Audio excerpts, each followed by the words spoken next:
2 of your plasma membrane, and here we are going to study about the transportation in plasma. तो जो भी transportation होगा plasma membrane का, अगर मान लेते हैं कि this is our plasma membrane bilayer, तो इसमें से जो हमारे पास पोलर मॉलिक्यूल्स होंगे वो पास नहीं करेंगे, एंड जो नॉन पोलर मॉलिक्यूल्स होंगे they will easily pass from that. ठीक है, तो जो पोलर मॉलिक्यूल्स होता है, लेकिन इसमें भी जो स्मॉल पोलर मॉलिक्यूल्स हैं जैसे कि वाटर हो गया, ठीक है, या फिर जो स्मॉल चार्ज्ड हैं, दे कैन पास, तो उनका हम मैकेनिज्म देखने वाले। और दूसरा चीज ये कि क्या क्या प्रोसेसेस इन्वॉल्व है इसके ट्रांसपोर्टेशन के लिए, ये हम लोग बेसिकली देखने वाले हैं। तो ये याद रखेंगे, उसके बाद फिर हम लोग आगे बढ़ते हैं। तो इसमें हम लोग डिटेल में ये सब स्टडी करने वाले हैं। एक चीज याद रखिए, जो सिंपल डिफ्यूजन और फैसिलिटेटेड डिफ्यूजन होता है, इन दोनों में ही देयर इज नो एटीपी का रिक्वायरमेंट। फैसिलिटेटेड डिफ्यूजन और एक्टिव ट्रांसपोर्ट में मतलब sorry, only in the active transport हमारा एटीपी रिक्वायर्ड होता है, एटीपी इज रिक्वायर्ड। ठीक है, उसके बाद जो सिंपल डिफ्यूजन होता है ये किसके के लिए होता है, जैसे कि रेस्पिरेटरी गैसेस के लिए होता है। रेस्पिरेटरी गैसेस के लिए, जैसे कि रेस्पिरेटरी गैसेस में हमारे पास CO2 आ जाएगा, O2 आ जाएगा। तो बेसिकली डिफ्यूजन जो होगा यहाँ पे, जो सिंपल डिफ्यूजन होगा कि एक जगह, मान लो ये सेल मेम्ब्रेन है, सेल मेम्ब्रेन के अंदर लोअर कॉन्सेंट्रेशन है, बाहर हाइयर कॉन्सेंट्रेशन है, तो इस तरफ मूवमेंट हो गया, ये सारी चीजें हुई। इसके अलावा कुछ हॉर्मोन्स भी होते हैं, कुछ हॉर्मोन्स होते हैं वो भी पास कर सकते हैं, जैसे कि हमारा प्रोजेस्टेरॉन, प्रोजेस्टेरॉन, ठीक है, उसके बाद टेस्टोस्टेरोन, ये सारा आराम से पास कर सकता है। फैसिलिटेटेड डिफ्यूजन जो होता है, इसमें क्या होता है, there is a facility which is required for diffusion. तो यहाँ पे हमारे पास दो चीजें हो सकती है, एक होता है कैरियर प्रोटीन और एक होता है चैनल प्रोटीन। तो चैनल प्रोटीन जो होता है, मतलब कि ये एक बेसिकली चैनल प्रोवाइड करेगा, तो मतलब इस तरीके से एक बीच में चैनल प्रोवाइडेड है इस प्लाज्मा मेम्ब्रेन के बीच में, और इससे ट्रांसपोर्टेशन। कैरियर प्रोटीन जबकि क्या होता है, इसमें कुछ इस तरीके से ऐसा स्ट्रक्चर होता है। मान लो मैंने एग्जाम्पल लिया यहाँ पे ग्लूट का, तो ये क्या करेगा, जब भी एक ग्लूकोज यहाँ से बाइंड करेगा तो ये अपना स्ट्रक्चर बदल देगा, तो ये कुछ इस तरीके से हो जाएगा। यहाँ पे ग्लूकोज बाइंड करा, इसका जो चैनल था वो खुल गया, अब ये ग्लूकोज को आराम से बाहर की तरफ आने देगा, यहाँ पे ग्लूकोज आ गया, अब ये चैनल इस तरीके से हो गया। ठीक है, तो मतलब कि ये ग्लूकोज को जो है वो प्लाज्मा मेम्ब्रेन के अंदर जाने देगा, ये कैरियर प्रोटीन का काम होता है। बाकी चैनल प्रोटीन्स में जैसे कि हमारा लिगेंड गेटेड चैनल हो गया, ठीक है, उसके बाद फिर हमारे पास सोडियम पोटेशियम पंप आ गया, तो ये सारे आपके चैनल प्रोटीन।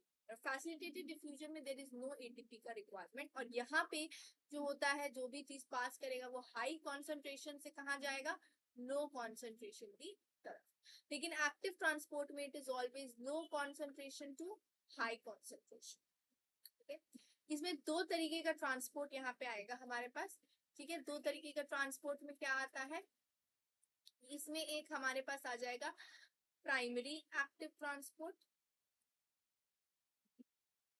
ठीक है, और एक आ जाएगा हमारे पास सेकेंडरी एक्टिव ट्रांसपोर्ट।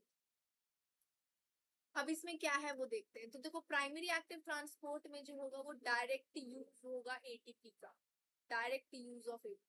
लेकिन सेकेंडरी एक्टिव ट्रांसपोर्ट में इनडायरेक्ट यूज होता है एटीपी का, इनडायरेक्ट यूज होता है।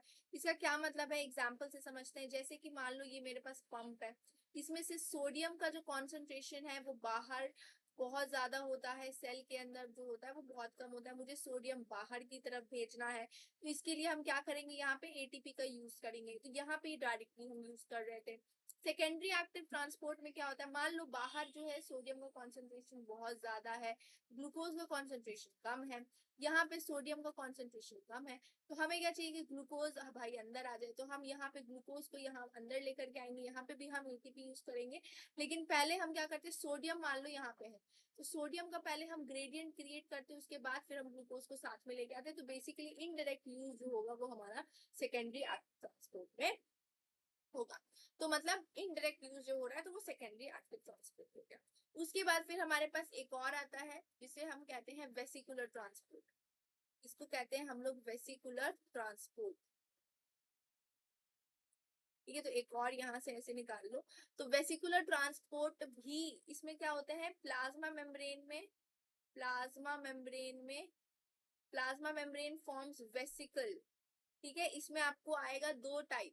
ठीक है, एक टाइप जो होगा वो होगा एक्सोसाइटोसिस और एक टाइप होगा आपका एंडोसाइटोसिस। एंडोसाइटोसिस मतलब अंदर ले रहे हैं हम कुछ सेल के, और एक्सोसाइटोसिस मतलब हम सेल से कुछ बाहर फेंक रहे हैं। ठीक है, तो इसको हम लोग डिटेल में आगे बढ़ेंगे।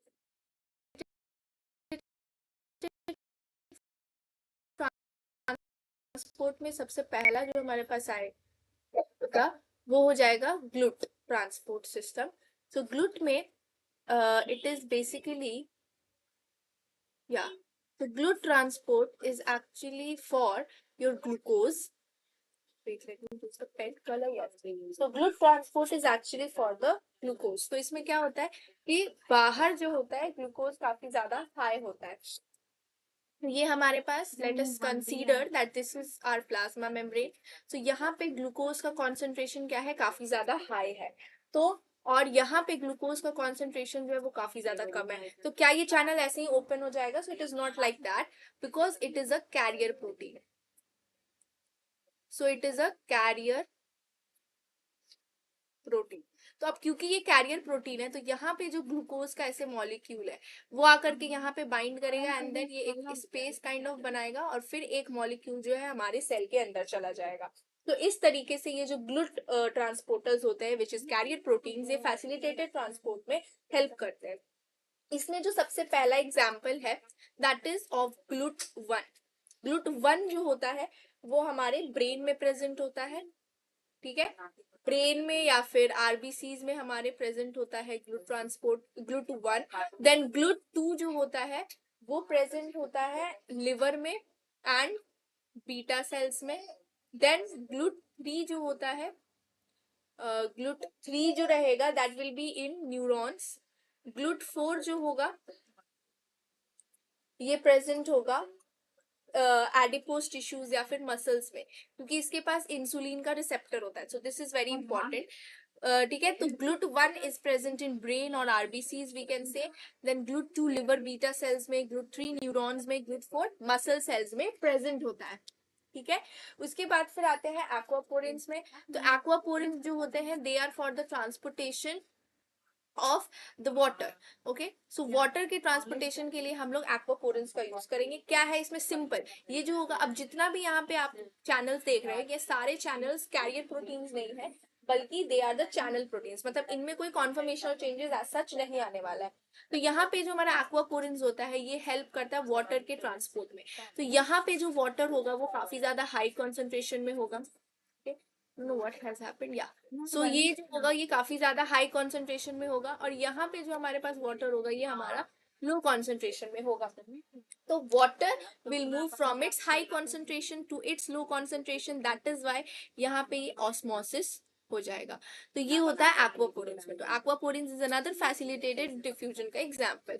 फिर आते हैं लीकी चैनल्स में। तो लीकी चैनल्स जो होते हैं वो K+ या Na+ के ट्रांसपोर्टेशन के लिए हेल्प करते हैं।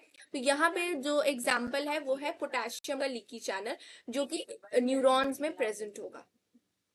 Now how is it going to help that, neurons में जो होता है हम लोग को रेस्टिंग पोटेंशियल मेंटेन करके रखना होता है। So to maintain resting potential we are using to maintain resting potential. So to maintain the resting potential हम लोग क्या यूज कर रहे हैं, K+ को। देखो K+ क्योंकि हमारे यहाँ सेल में काफी ज्यादा है। ठीक है, K+ बहुत ज्यादा है, बहुत ज्यादा है। तो हमारा ये जो लीकी चैनल होता है ये ऑलवेज ओपन होता है, अनलाइक वोल्टेज गेटेड चैनल्स और द लिगेंड गेटेड चैनल्स, क्योंकि यहाँ पे एक गेट लगा हुआ है। ये तभी ओपन होगा जब एक वोल्टेज जो है वो रीच करेगा। लिगेंड गेटेड चैनल तभी ओपन होगा जब एक लिगेंड यहाँ पे बाइंड करेगा। तो लीकी चैनल्स जो होते हैं ये ऑलवेज ओपन होते हैं। जब K+ का कॉन्सेंट्रेशन सेल के अंदर बहुत बढ़ गया और K+ का कॉन्सेंट्रेशन बाहर कम हो गया, तो ये ऑटोमेटिकली K+ को बाहर भेज देंगे, और यहाँ से जो लीकी चैनल है दे विल लीकी चैनल ये ट्रांसपोर्टेशन में हेल्प करेंगे। नेक्स्ट जो हमारे पास आता है that is voltage gated channel. मतलब कि वोल्टेज गेटेड चैनल तभी वर्क करेगा जब सेल कोई एक पर्टिकुलर वोल्टेज रीच करेगा। तो यहाँ पे भी जो हम एग्जांपल ले रहे हैं वो हमारा न्यूरॉन्स में नहीं है, actually this is these are muscle cells. Okay, so ये हमें muscle cells में, in the muscle cells we will be able to see that. तो muscle cells में basically क्या होता है कि ये मान लेते हैं हमारा प्लाज्मा मेम्ब्रेन है, ठीक है, डबल बाइलेयर हो गया. Na+ हमेशा सेल के बाहर ज्यादा होगा, रिमेंबर दैट, और Ca2+ यहाँ पे भी ज्यादा हो गया, ठीक है. तो क्या होता है कि जब सेल एक थ्रेशोल्ड फ्रीक्वेंसी रीच करेगा, ठीक है, तो क्योंकि बाहर Na+ का कॉन्सेंट्रेशन ज्यादा हो गया, अंदर कम है, तो एक थ्रेशोल्ड फ्रीक्वेंसी होगा, ठीक है. सो let us say there is a threshold frequency जो सेल रीच करता है, इस केस में दैट इज -55 इलेक्ट्रॉन वोल्ट. जैसे ही ये फ्रीक्वेंसी रीच करेगा, तो ये वाला जो गेट आप देख रहे हैं ये ओपन हो जाएगा, बाहर की तरफ खुल जाएगा, जिसके कारण गेट खुल जाने के कारण, गेट ओपन हो जाने के कारण जो Na+ होता है दैट विल एंटर. ठीक है, तो यहाँ वाला जो Na+ है ये सेल के अंदर एंटर करेगा, और ये एंटर करेगा तो ये बेसिकली क्या हेल्प कर रहा है, एक्शन पोटेंशियल, मतलब कि सेल को एक्शन पोटेंशियल में रीच करवाने के लिए हेल्प कर रहा है. एक्शन पोटेंशियल के टाइम पे Na+ ज्यादा होता है सेल में, दैट इज वाई ये एक्शन पोटेंशियल में हेल्प कर रहा है. नेक्स्ट है हमारा फैसिलिटेटेड ट्रांसपोर्ट में last, which is ligand gated channels. तो यानी कि यहाँ पे एक लिगेंड आकर के बाइंड करेगा. तो यहाँ पे जो हम एग्जांपल लेते हैं, लेट अस सपोज कि ये हमारे पास प्लाज्मा मेम्ब्रेन है, ठीक है, इस वाले लिगेंड से कोई एक पर्टिकुलर लिगेंड बाइंड किया. मान लेते हैं कि इसमें हमारा जो बाइंड कर रहा है, लेट अस टेक कि हमारा जो लिगेंड यहाँ पर है दैट इज एसीटोकोलिन. एसीटोकोलिन. तो जब ये एसीटोकोलिन बाइंड करता है तो क्या होता है कि चैनल जो होगा ये ओपन हो जाएगा, ये वाला जो है यहाँ पे खुल जाएगा, तो चैनल क्या हो गया, चैनल विल ओपन. नाउ जैसे ही चैनल ओपन होता है तो क्या होगा, बाहर का जो Na+ है, बहुत ज्यादा Na है, ऑलरेडी सेल के बाहर Na+ हमेशा ज्यादा होता है, मैंने बताया है. तो Na+ जो होता है it will enter the cell. अब जैसे ही Na+ एंटर करता है सेल के, तो क्या होगा, ये एक्शन पोटेंशियल इंड्यूस करवा देगा. यहाँ पे हमारा एक्शन पोटेंशियल इंड्यूस हो गया, तो ये अब आगे का फर्दर काम करेगा. तो ये जो हमें देखने को मिलता है, it is seen in neurotransmitters. तो न्यूरोट्रांसमीटर्स तभी वर्क करते हैं ना जब उसमें एक लिगेंड बाइंड करता है, like acetylcholine. So that is why it is important. So this was about the facilitated transport, जिसमें हमने ग्लूट पढ़ा, aquaporin, leaky channel, voltage gated channel and ligand gated channel. तो यहाँ पे कहीं भी एटीपी का यूज नहीं हो रहा था. तो टिल नाउ मैंने सिंपल डिफ्यूजन भी पढ़ाया, तो इसमें अभी तक कहीं भी एटीपी का हम लोग यूज नहीं कर रहे हैं. अब नेक्स्ट जो हम लोग पढ़ने वाले हैं, नेक्स्ट जो हम लोग पढ़ने वाले हैं that is going to be your facilitated, that is going to be your active transport. और एक्टिव ट्रांसपोर्ट के बारे में I have told you a bit about it. So active transport के बारे में अगर हम बात करें तो इसमें दो तरीके का ट्रांसपोर्ट अभी तक हमने आप लोग को बताया है, which is first transportation system हो गया आपका प्राइमरी ट्रांसपोर्ट, राइट, और एक हो गया आपका सेकेंडरी ट्रांसपोर्ट. तो सेकेंडरी ट्रांसपोर्ट में क्या है, डायरेक्ट यूज हो रहा है, नहीं इनडायरेक्ट यूज हो रहा है, और प्राइमरी वाले में डायरेक्टली यूज हो रहा है. तो प्राइमरी वाले में K+, Na+ channel, Ca2+ channel, ये सब आते हैं. तो अब हम लोग प्राइमरी ट्रांसपोर्ट और सेकेंडरी ट्रांसपोर्ट को डिटेल में पढ़ेंगे.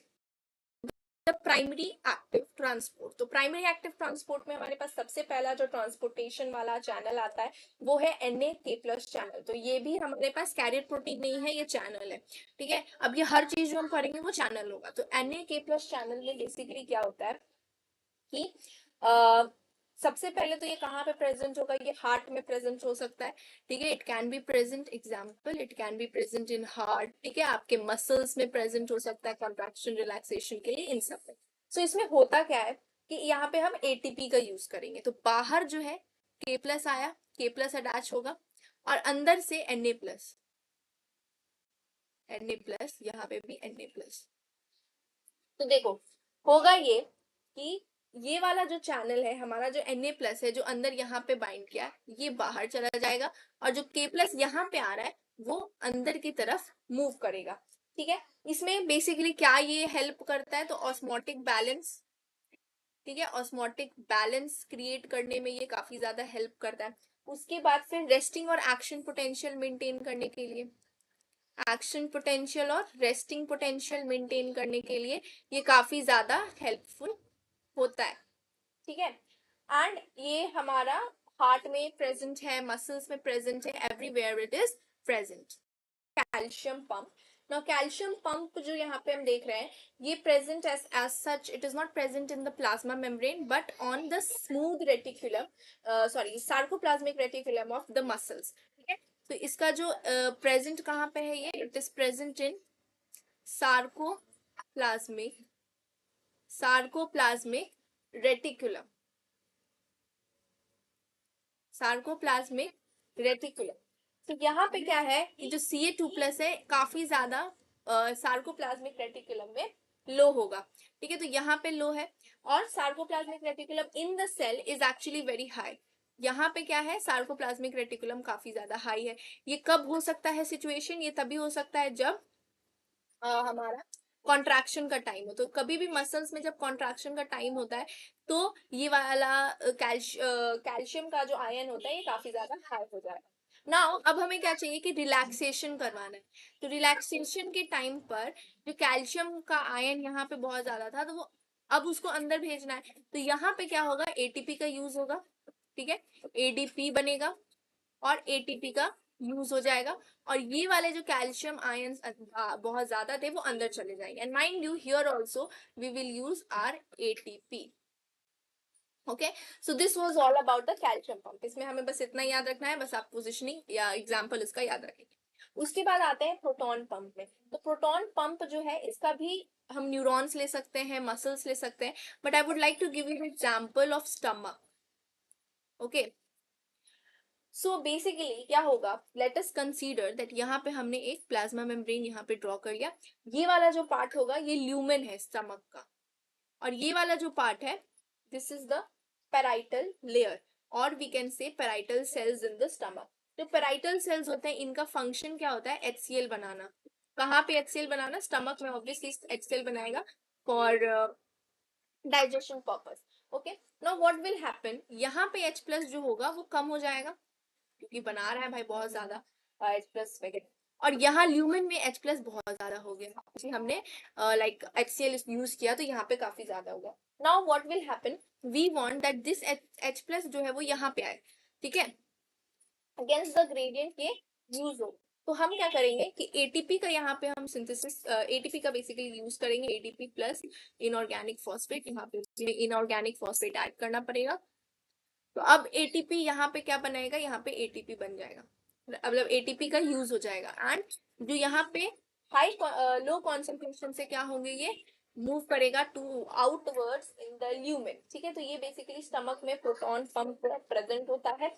H+ पैराइटल सेल्स में जो स्टमक है इट मेक्स HCl, तो यहाँ पे ये कम होगा और बाहर जो है वो ज्यादा होगा, that is against the gradient, हम लोग यहाँ पे इसको यूज करते हैं। Now we will come on to the next segment, which is active transport, secondary active transport. Okay, now we will start with the secondary active transport. ठीक है, तो सेकेंडरी एक्टिव ट्रांसपोर्ट में जो हमारे पास फर्स्ट एग्जांपल आता है वो होता है एस ग्लूट का, मतलब इसको हम लोग बेसिकली एस ग्लूट कहते हैं। ठीक है, it is called S glut. अब इसमें बेसिकली होगा क्या कि हम सोडियम ग्रेडियंट पहले क्रिएट करेंगे एटीपी का यूज करके। ठीक है, तो यू ऑल नो कि सोडियम क्या होता है, बाहर ज्यादा होता है। Don't know what this is. Okay, so sodium जो होगा यहाँ पे काफी ज्यादा प्रेजेंट होगा, और सोडियम क्या होगा, इनसाइड में बहुत ही ज्यादा कम कॉन्सेंट्रेशन में प्रेजेंट होगा। अब ग्लूकोज जो होगा, ग्लूकोज जो होता है बाहर क्या है, मान लीजिए ग्लूकोज कम है और अंदर हमारे पास ग्लूकोज ज्यादा है। हमें क्या चाहिए कि भाई जितना भी ग्लूकोज है सब अंदर आओ। ठीक है, तो ग्लूकोज को हमें एब्जॉर्ब करना है, तो यहाँ पे क्या करेंगे हम, फर्स्ट हमारा स्टेप जो होगा ये हमारे किडनी में है। ठीक है, किडनी में क्यों प्रेजेंट है, क्योंकि we want to absorb the glucose, even though the cells have higher glucose, we want to absorb the glucose, ताकि यूरिन जो है उसमें ज्यादा ग्लूकोज भी नहीं चला जाए। ठीक है, सो फर्स्ट स्टेप में हम लोग क्या करेंगे, Na+ का ग्रेडियंट बनाएंगे। Mind you secondary active transport में हम लोग पहले यही करते हैं, और इसमें क्या हो जाएगा, एटीपी यूज हो जाएगा। तो यहाँ पे हम क्या कर रहे हैं, एटीपी का यूज कर रहे हैं। ठीक है, यहाँ पे आप देख रहे हो एटीपी यूज हो रहा है, और क्या जा रहा है यहाँ से, Na+ जो होगा, Na+ जो है यहाँ पे वो अंदर की तरफ आ रहा है। ठीक है, अब क्या होगा कि ग्लूकोज जो होता है, सेकेंड स्टेप देखो, ग्लूकोज जो होगा वो Na+ के साथ क्या कर रहा है, बाइंड कर रहा है। ठीक है, ये बाइंड कर रहा है एंड देन बाइंड करने के बाद क्या हो रहा है, इसका ट्रांसपोर्टेशन हो रहा है। तो यहाँ पे you can see that glucose will also bind with the Na+ and it will transport, इसीलिए इसका नाम हम लोग सिम्पोर्टर देते हैं, मतलब कि सेम डायरेक्शन में दोनों मॉलिक्यूल्स पास करेंगे। नेक्स्ट आते हैं सोडियम क्लोराइड पोटेशियम सिम्पोर्टर पर। तो ये भी एक सिम्पोर्टर ही है। तो यहाँ पे सबसे पहले क्या होगा कि ग्रेडियंट क्रिएट करना है हमें। ये भी कहाँ पे, किडनी में ही होगा, ये भी किडनी में होगा, ठीक है, ये भी किडनी में होगा, बस ये न्यूरॉन्स में हो रहा है। तो ये तीनों हम लोग किडनीज का ही ले रहे हैं, तो इसमें हम लोग किडनीज लिख देते हैं, नीचे में आई एम राइटिंग, ठीक है, इसमें भी हम लोग किडनीज लिख देते हैं।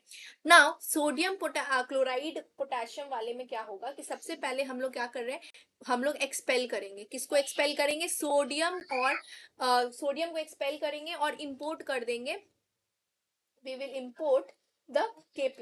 ठीक है, इसके कारण क्या हो जाता है, एक्टिवेशन शुरू हो जाता है, एक्टिवेशन शुरू हो गया। अब क्या होगा कि जो K+ है, एक्टिवेशन के बाद जो K+ और Cl- है, ये हो गए पुल इनसाइड द सेल। इसमें क्या हो रहा है, एक पोटेशियम और एक सोडियम क्या कर रहा है, दो क्लोरीन मॉलिक्यूल्स को लेकर के आ रहा है। ठीक है, so what is happening here, अंदर कौन क्या आ रहे हैं, एक सोडियम आ रहा है, एक पोटेशियम आ रहा है और दो क्लोराइड आयंस आ रहे हैं। ठीक है, and you know outside the cell Na+ की जो कॉन्सेंट्रेशन होती है वो ज्यादा होती है, क्लोराइड आयन की कॉन्सेंट्रेशन ज्यादा होती है, बट जो हमारा पोटेशियम है इसका जो कॉन्सेंट्रेशन होता है ये क्या होता है, ये इसका कॉन्सेंट्रेशन यहाँ पे कम होता है। ठीक है, तो बस इसी प्रोसेस को यूज करके हमारा सोडियम क्लोराइड पोटेशियम सिम्पोर्टर बन गया। ओके, सो इसमें हम क्या कर रहे हैं, एक्सपेल कर रहे हैं सोडियम को, मतलब सेल में जो सोडियम कम था इसको और हम लोग एक्सपेल कर रहे हैं ताकि लो ग्रेडियंट बन जाए। उसके बाद फिर हम इसको K+ को भी हम इंपोर्ट कर रहे हैं। ठीक है, उसके बाद एक्टिवेशन हो जा रहा है। पहले तो हमने ग्रेडियंट क्रिएट किया with the use of our ATP hydrolysis, जिसमें ADP और एक और इनऑर्गेनिक फॉस्फेट प्रोड्यूस हुआ, उसके बाद फिर ये प्रोसेस है। अब ये किडनीज में ही होगा। Now next we have the sodium and proton pump. ये जो है actually it is an antiporter. ठीक है, ये भी एंटीपोटर है और ये भी एंटीपोटर है। तो इसमें बेसिकली क्या होगा, सोडियम में सबसे पहले वही सेम स्टेप है भाई, हम लोग सोडियम को एक्सपेल करेंगे, सोडियम को एक्सपेल Na+। ठीक है, तो Na+ का कॉन्सेंट्रेशन सेल में काफी कम था और बाहर का जो कॉन्सेंट्रेशन था वो हाई था, तो हम लोग अगेंस्ट द कॉन्सेंट्रेशन ग्रेडियंट जा रहे हैं। तो यहाँ पे हमारा जो ATP है वो ऑब्वियसली यूज होगा। ठीक है, तो हमारा ATP बिल्कुल यहाँ पे यूज हो गया। अब इसकी वजह से क्या हो जाएगा, एक्टिवेशन हो जाएगा ना पंप का। अब एक्टिवेशन हो गया जब Na+ एक्सपेल करके, तो क्या होगा, फिर से Na+ जो होगा इट विल एंटर। ठीक है, ये हमने पहले इसको भेजा बाहर, उसके बाद फिर वापस जो है Na+ जो होगा वो एंटर करेगा अंदर से। ठीक है, उसके बाद फिर जब Na+ एंटर कर रहा होता है तो इसके साथ साइमल्टेनियसली H+ जो होता है वो एग्जिट कर रहा होता है फ्रॉम इनसाइड द सेल। तो यहां पर से, ठीक है, यहां पर से सेल से हमारा जो होगा, यहां पर से देखो, यहां पर से क्या होगा, एक्सपेल हो जाएगा कौन, H+ एक्सपेल हो जाएगा यहां से। ठीक है, is it clear to everyone? Okay, तो यहां से हम लोग क्या कर रहे हैं, H+ को एक्सपेल कर रहे हैं। Okay, yeah, this much is clear. Now we will move ahead. Next we have here is the sodium calcium antipoter. तो इसमें बेसिकली क्या है, ये आपका प्रेजेंट होता है न्यूरॉन्स में। तो ये आपको न्यूरॉन्स में मिलेगा। तो इसमें बेसिकली क्या करना है, फर्स्ट स्टेप हमारा हर एक चीज में यही फर्स्ट स्टेप होने वाला है कि हम लोग Na+ का ग्रेडियंट क्रिएट करेंगे। ग्रेडियंट कैसे क्रिएट करेंगे, सेल के बाहर हमेशा सोडियम का कॉन्सेंट्रेशन काफी ज्यादा हाई होता है। ठीक है, तो ये यहाँ पे क्रिएट करेगा ग्रेडियंट, तो हमारा जो सोडियम होगा वो अंदर आएगा। ठीक है, 3 सोडियम आयंस जो होंगे वो अंदर आएंगे और यहाँ पे जो कैल्शियम का आयन यहाँ ऑलरेडी प्रेजेंट है सेल में, तो 2 कैल्शियम आयंस जो होंगे वो बाहर जाएंगे। तो 2 calcium ions are going out, 3 sodium ions are coming in. ठीक है, ये कहाँ पे होगा, एग्जाम्पल देखते हैं इसका। तो पहला तो ये कार्डियक सेल्स में आपको देखने को मिलेगा। ठीक है, कार्डियक सेल्स में क्या फंक्शन है इसका, देखो Ca2+ हम निकाल रहे हैं, तो इसका मतलब कि we are doing the relaxation. ठीक है, so we are doing what, relaxation के टाइप उसमें काम आएगा। उसके बाद फिर न्यूरॉन्स में भी ये प्रेजेंट होता है। न्यूरॉन्स में इसका फंक्शन क्या होगा कि ये क्लियर करेगा Ca2+ को साइनेप्टिक एक्टिवेशन के लिए, ये न्यूरॉन्स में जाकर के क्लियर करेगा। ठीक है, so this much is, I hope it is clear. देखो कैल्शियम का यहाँ पे बहुत इंपॉर्टेंट रोल है, क्योंकि कैल्शियम अगर हाई होता है तो इसका मतलब कि कॉन्ट्रैक्शन हो रहा है, और कैल्शियम अगर लो होता है तो इसका मतलब कि रिलैक्सेशन हो रहा है। ये याद रखेंगे, ये वाला हमें समझ में आ जाएगा, राइट। अब नेक्स्ट हमारा जो टॉपिक होगा वो होगा vesicular transport. So let's see that. Okay, so now we have to start with the vesicular transport. Vesicular transport में हमारे पास एंडोसाइटोसिस और एक्सोसाइटोसिस आएगा। एक्सोसाइटोसिस का मतलब हो गया एग्जिट करवाना, और एंडोसाइटोसिस का मतलब क्या हो गया, इन करवाना। तो इसमें भी हमारे पास तीन प्रोसेस है, एक है पिनोसाइटोसिस, फैगोसाइटोसिस और रिसेप्टर मीडिएटेड एंडोसाइटोसिस। तो हम लोग जो स्टार्ट करने वाले हैं, we are actually starting with the pinocytosis. तो पिनोसाइटोसिस मतलब पीना, पिनो मतलब पीना होता है पानी, तो बस यही हमारा फंक्शन है यहाँ पे। तो मान लेते हैं कि ये हमारे पास हमारा प्लाज्मा मेम्ब्रेन है, तो ये एक इस तरीके का कुछ स्ट्रक्चर बना लेगा। ठीक है, तो ये मैंने रफ काइंड ऑफ स्ट्रक्चर बनाया है। ठीक है, तो बेसिकली क्या होता है कि यहाँ पे मान लेते हैं बहुत सारा पानी है और सेल के अंदर पानी नहीं है, तो obviously it needs to drink water. So what will happen, मान लेते हैं कि यहाँ पे कोई हमारे पास माइक्रोट्यूब्यूल है, this is the microtubule. Okay, so now what will happen कि एक इस तरीके का यहाँ पे आपका पिनोसाइटिक वेसिकल बन जाएगा। ठीक है, इसको हम लोग कहते हैं पिनोसाइटिक वेसिकल। ठीक है, इसको क्या कहते हैं, पिनोसाइटिक वेसिकल कहते हैं। तो इस तरीके का वेसिकल बन जाएगा, जो कि ये वाला जो पानी है इसके अंदर ले लेगा, मतलब यहाँ पे पूरा पानी आ गया। ठीक है, अब उसके बाद क्या होगा कि ये जो है आगे क्लोज हो जाएगा यहाँ से पूरा, और ये वाला जो है माइक्रोट्यूब्यूल इसको कैरी करने लगेगा। ठीक है, माइक्रोट्यूब्यूल जो इसको कैरी करेगा, ठीक है, ये हमारा पिनोसाइटिक वेसिकल हो गया। कैरी जो कर रहा है वो किसकी मदद से कर रहा है, किस प्रोटीन की मदद से, तो काइनेसिन्स की वजह से। ठीक है, काइनेसिन्स और डाइन्स, DEI NINS। सो डाइन्स की मदद से ये जो वेसिकल है ये आगे फर्दर ट्रांसपोर्ट हो जाएगा। एंड दिस ट्रांसपोर्ट, ये जो आगे फर्दर ट्रांसपोर्ट होगा, तो ये आगे ट्रांसपोर्ट हो जाएगा टू सेल। ठीक है, तो आगे ये जो ट्रांसपोर्ट होगा, इस ट्रांसपोर्ट में ATP obviously we will use, तो ये हमारे एक्टिव ट्रांसपोर्ट में, मतलब प्राइमरी एक्टिव ट्रांसपोर्ट में ये आ जाता है। तो अगर कोई भी पूछेगा कि पिनोसाइटोसिस क्या है, तो प्राइमरी एक्टिव ट्रांसपोर्ट का पार्ट है, और इस तरीके से आप you can explain the mechanism. Okay, now we will start with the next part, which is your phagocytosis. Okay, this is called phagocytosis. ठीक है, तो फैगोसाइटोसिस में बेसिकली क्या होने वाला है तो वो देख लेते हैं। तो फैगोसाइटोसिस में क्या होगा, मतलब हम लोग को खाना लेना है, कोई खाना, तो ये एग्जाम्पल यहाँ पे हम लोग इसका WBC जो है इसका बेस्ट एग्जाम्पल हम लोग लेंगे। तो क्या होगा कि सबसे पहले हम लोग का जो फर्स्ट स्टेज है, मान लेते हैं कि कुछ इस तरीके का स्ट्रक्चर बन जाएगा। ठीक है, कुछ इस तरीके का हमारा स्ट्रक्चर बन जाएगा। अब इसमें बेसिकली क्या हो रहा है कि ये जो स्ट्रक्चर यहाँ पे बना है, it is made up of some actin powered pseudopods. Okay, so this is made from actin powered pseudopods. तो किससे बना है, ये एक्टिन पावर्ड सूडोपोड से बना है। अब एक्टिन फिलामेंट जो होंगे, ये वाला जो सेल है ये अंदर का पार्ट है, ये लोअर पार्ट है। ठीक है, तो यहाँ पे क्या हो रहा है कि यहाँ पे मान लेते हैं कि कोई जो मॉलिक्यूल है, मान लो कोई कीड़ा मकोड़ा है, वो अंदर चला गया। अब यहाँ पे ये जो है इसको पुल करा जाएगा बाहर से। ठीक है, कौन पुल कर रहा है इसको, एक्टिन फिलामेंट ही, यही एक्टिन फिलामेंट इसको पुल कर रहा है। तो एक्टिन फिलामेंट यहाँ पे है जो कि इसको पुल करेगा।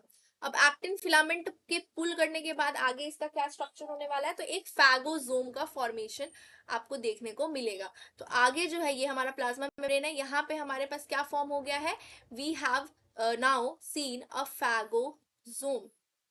अब ये फैगोजोम आगे क्या करता है ये अब हम लोग देखेंगे। तो अब फैगोजोम में आगे क्या होगा ना कि इसके अंदर we have lots and lots of proton pump.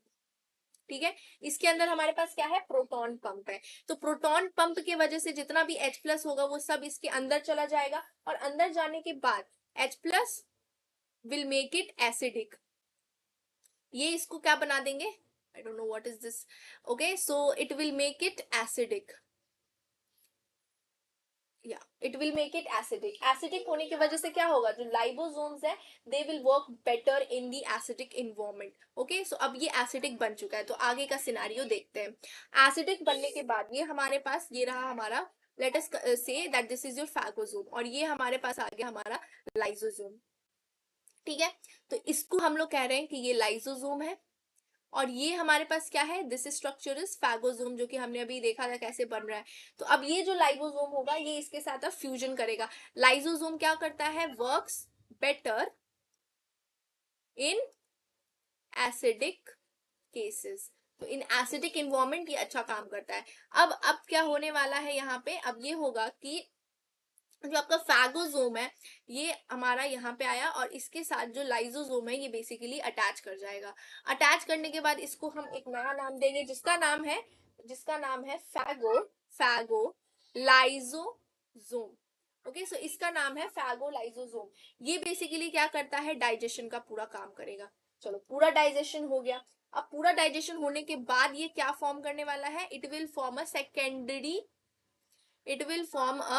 Secondary lysosome.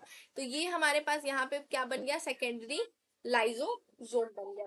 अब जो सेकेंडरी लाइसोसोम होने वाला है ये कहाँ पे होगा, ये भाई एग्जिट हो जाएगा सेल से। एग्जिट कैसे होता है, वाया एक्सोसाइटोसिस। तो एक्सोसाइटोसिस हम लोग आगे स्टडी करेंगे। तो ये आपका था about the phagocytosis. Now let us enter into the another topic which is receptor receptor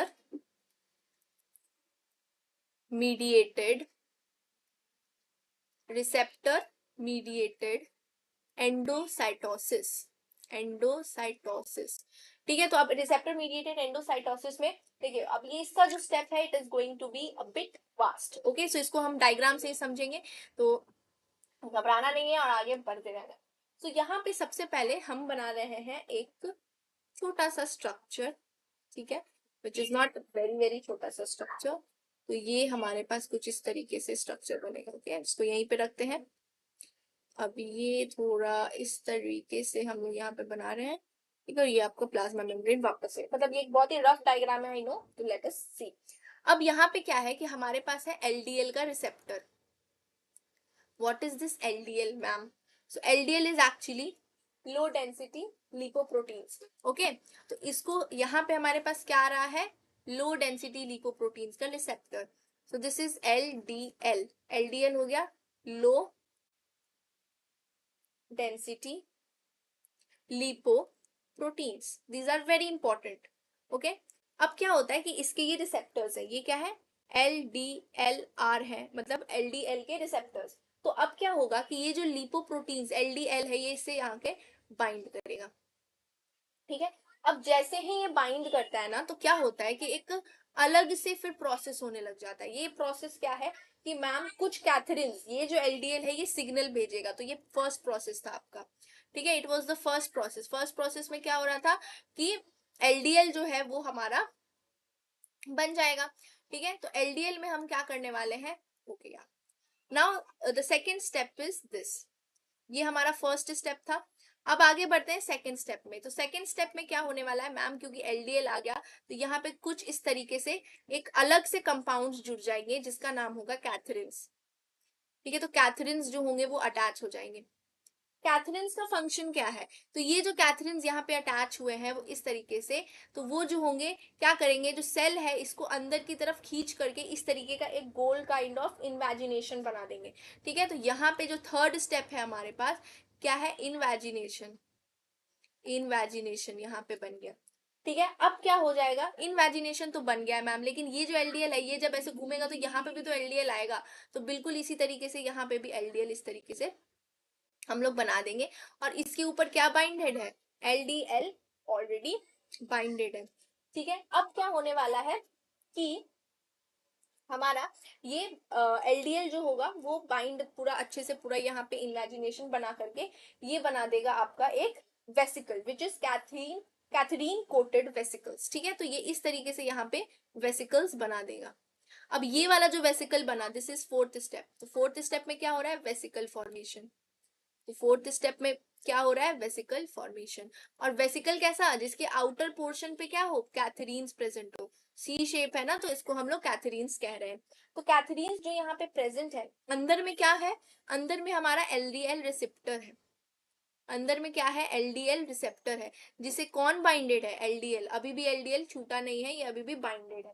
अब क्या होगा कि इसके अंदर जो होते हैं, there are some proton pump present होते हैं।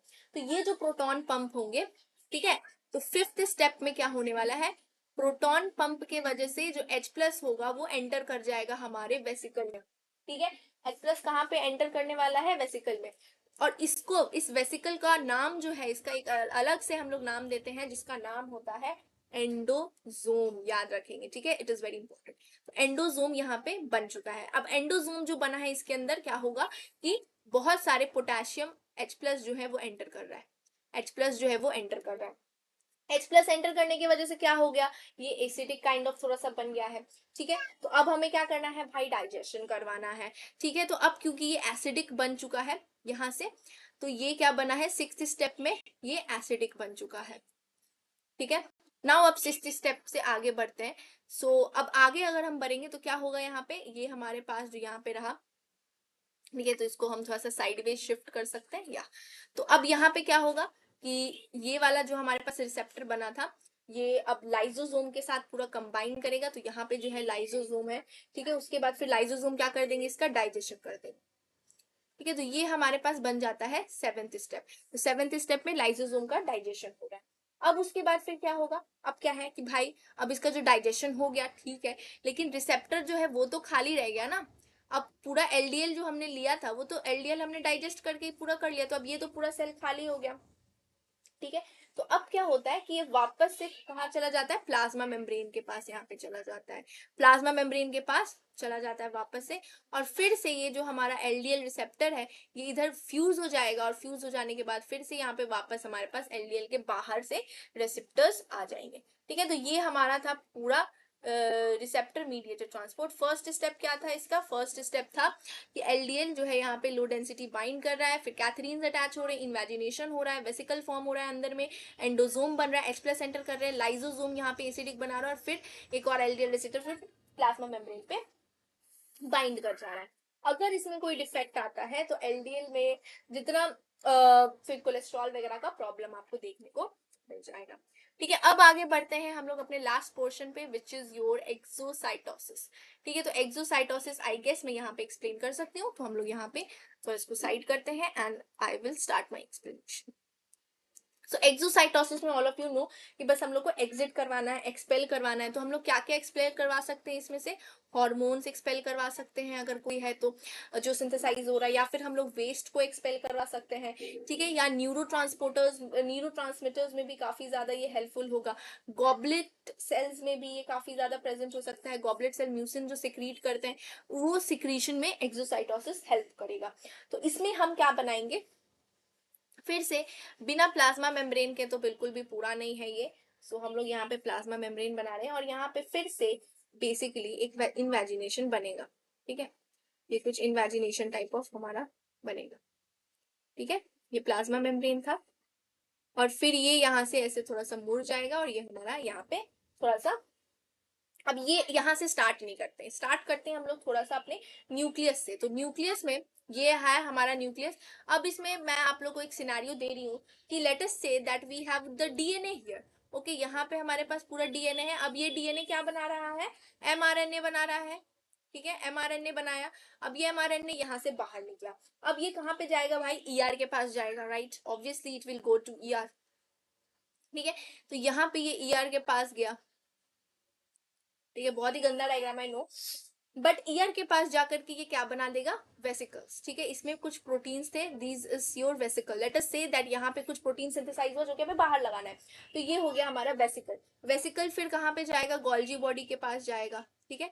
गोल्जी बॉडी के पास जाकर के फिर से हमारे पास एक फाइनल हमारा जो वेसिकल होगा, वो पूरा का पूरा अच्छा जो प्रोटीन है वो हमारे पास बन जाएगा, ठीक है। अब यहाँ से हमारा प्रोसेस स्टार्ट होता है एक्सोसाइटोसिस का। तो लेट अस से कि ये प्रोटीन का वेसिकल है जिसे हमें एग्जिट करवाना है। तो यहाँ पे हम क्या करेंगे, एक माइक्रोट्यूब्यूल ले लिया हमने, ये हमारे पास, लेट अस से that this is your microtubule. Okay, so ये माइक्रोट्यूब्यूल जो होगा इसमें काइनेसिन्स और डाइनिन्स दोनों होते हैं। तो we have kinesins and plus we have dyneins, ठीक है। तो ये दोनों जो होंगे इस पे अपना पकड़ जमाएंगे और इसको फिर खींच खींच करके ये लेकर के आएंगे यहाँ पर। यहाँ पे mind you there are something called as v snares करके कुछ प्रेजेंट होता है यहाँ पे।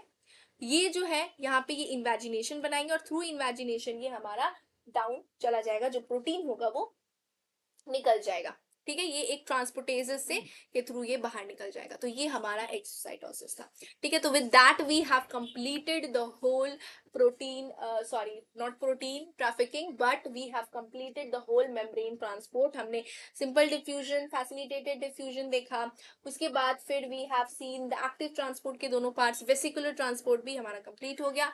With that so it's the wrap up now, so thank you for watching.